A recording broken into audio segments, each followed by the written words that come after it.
Saudara, Majelis Kehormatan Mahkamah Konstitusi atau MKMK kembali menggelar sidang lanjutan dengan agenda mendengarkan keterangan para pelapor.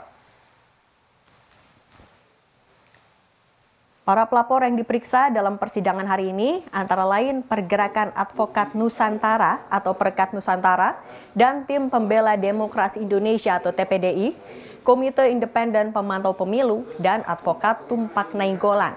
Dalam sidang tersebut, Koordinator Perkat Nusantara, Petrus Celestinus, menilai Ketua MK Anwar Usman telah melanggar prinsip independensi dan prinsip ketidakberpihakan dalam memutus perkara nomor 90 tahun 2023.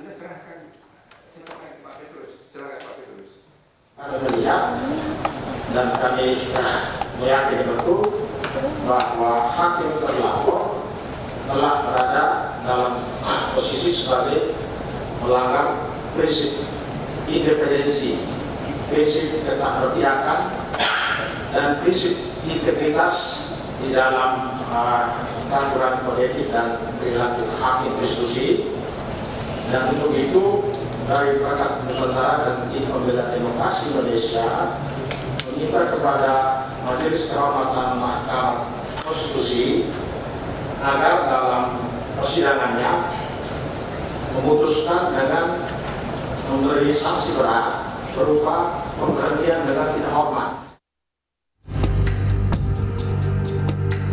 Majelis Kehormatan Mahkamah Konstitusi memastikan putusan mengenai laporan dugaan pelanggaran etik akan dibacakan pada 7 November mendatang atau sehari sebelum batas akhir pengusulan bakal calon presiden dan calon wakil presiden pengganti ke KPU.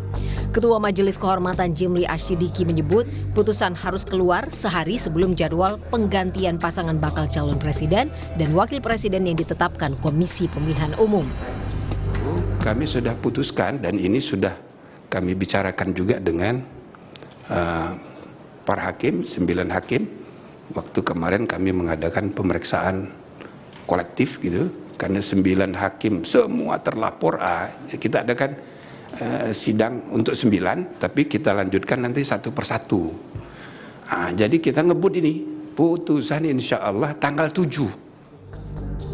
Salah satu pelapor yang tergabung dalam aliansi bernama Constitutional and Administrative Law Society menilai putusan MK atas gugatan syarat Capres-Cawapres yang dipimpin Anwar penuh konflik kepentingan. Menurut pemohon, putusan yang ditetapkan Anwar serta proses musyawarah hakim atas putusan gugatan telah mencederai nilai hukum dan demokrasi. Hakim terlapor terlibat konflik kepentingan yang sebagaimana kita ketahui dikaitkan dengan putusan nomor 90 tahun 2023 yang membentangkan karpet merah bagi keponakannya sendiri, Wali Kota Solo Gibran Rakabuming Raka, yang juga merupakan putra dari Presiden Joko Widodo. Keterlibatan di sini dalam arti yang bersangkutan tidak mengundurkan diri untuk memeriksa dan memutus perkara dan juga terlibat aktif untuk melakukan lobi dan memuluskan lancarnya perkara ini agar dikabulkan oleh hakim yang lain.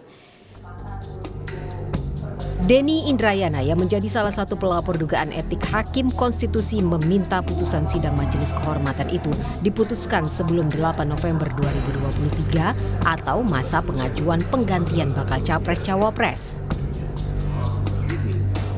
Karena saya melihat ini dimanfaatkan untuk maju calon wakil presiden, maka memang saya meminta pada Kamis sidang klarifikasi awal, sebisa mungkin putusan Majelis Kehormatan itu sebelum tanggal 8. Karena tanggal 8 itulah batas akhir untuk mengajukan calon pengganti. Bukan penetapan.